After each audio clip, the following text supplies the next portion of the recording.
మొన్న జరిగిన మంత్రివర్గంలో మేమందరం కలిసి ఒక నిర్ణయం తీసుకున్నాం.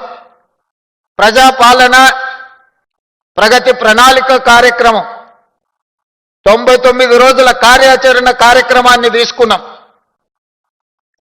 ప్రభుత్వం వచ్చిన తర్వాత రేషన్ కార్డులు ఇచ్చినాం, సన్నబియ్యం ఇచ్చినాం, ఇందిరమ్మ ఇండ్లు ఇచ్చినాం, 200 యూనిట్లు ఉచిత కరెంట్ ఇచ్చినాం, ఆడబిడ్డలకు బస్సులో ఉచిత ప్రయాణం ఇచ్చినాం, రైతు రుణమాఫీ చేసినాం, రైతు భరోసా అమలు చేసినాం. అందరికి వచ్చిందా రాలేదా అంటే నాకు తెలీదు. మీరిచ్చిన సమాచారమే నాకున్న సమాచారం. ఏం మాట్లాడుతుండ నిన్న?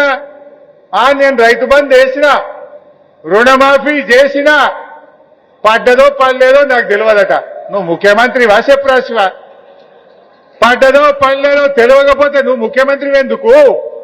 నీకు తెలియదా? ఆడ కట్టుకొత్తుతే కేసీఆర్ ఉన్నప్పుడు టింగు టింగున ఫోన్లు మోగలేదా? హైదరాబాద్ లో కేసీఆర్ కట్టుకొత్తుతే కరోనాలో కూడా రైతుల ఫోన్లు టింగు టింగు టింగున మోగినాయి.